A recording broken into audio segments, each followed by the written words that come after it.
shall preserve thee from all evil. He shall preserve thy soul. The Lord shall preserve thy going out and thy coming in from this time forth and even forevermore. We all have times when we need to depend on the Lord for divine protection. Now, I told you I grew up at Dry Valley. Brother Fulghum and Brother Erchburger, they was the heads of the two main families over there. And me and Furman graduated school together. And Benny Erchburger was Brother Erchburger's boy. And he was about 2 or 3 years younger than us, but we decided, me and Furman said, we're going to go to Panama City for our senior trip. So, Benny, he always run around with us. He wouldn't go, he just itching to go with us.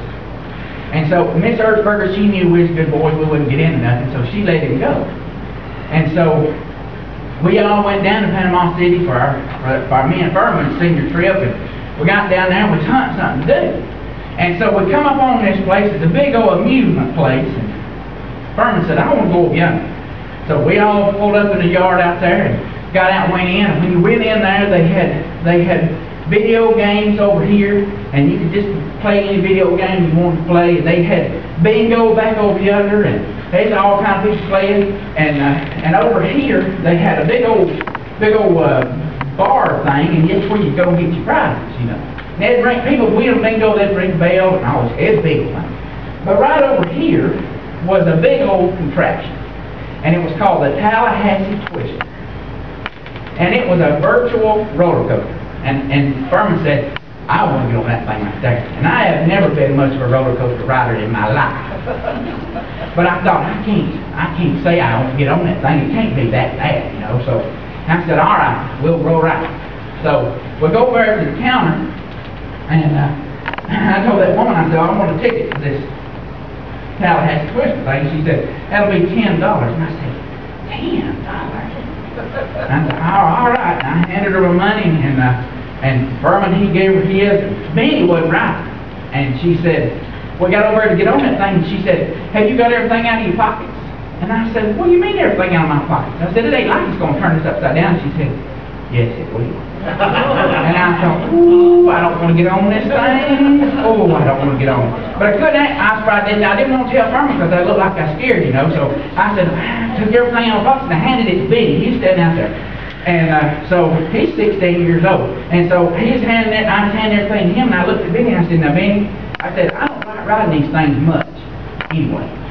I said, but if we get in here and we start hollering too bad, now you tell that woman to cut it off, because I don't like riding these things. And he said, okay. So he got everything, held everything for us. And so what she would do is, it had a big old lid on it. She'd lift that lid up, and she would set you in it and strap you in.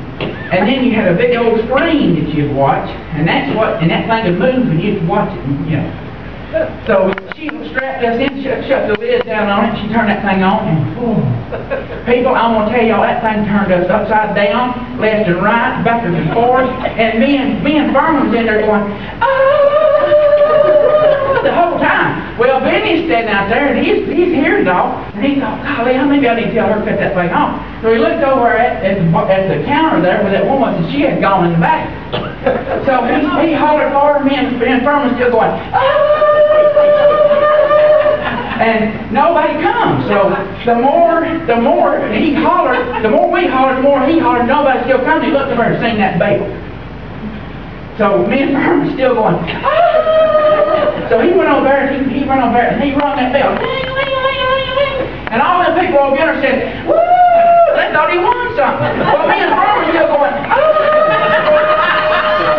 So all this is going on, and he hollers that girl again. We're still going upside down left and right, and nobody still comes, so he goes back over the roof again. And everybody said, woo! They thought he won the jackpot. So me and Furman is still just turned upside down and going, woo! So finally she comes out there, and she looked at Benny and she said, sir, you can't be ringing this bell. He said, I think you need to cut that thing off. I think they hung up in there. So she goes there and cuts it off, and whew. And I tell y'all, people, the world was turning. We got out of that thing, and I got everything back in my pockets, and all three of us walked out to the parking lot. Nobody said a word. And I got in the front seat, and Furman got beside me, and Benny's in the back seat. And I just sat there, because I thought, I ain't kidding, the world was turning. And Furman finally says, well, at least we got our money's worth. And I said, our money's worth? I said, I'd give her $10 to get on that thing, but I'd give her $100 if she'd let me off of it. And Benny's in the back said, well, I learned one thing, they could use a bigger bail. I'm done.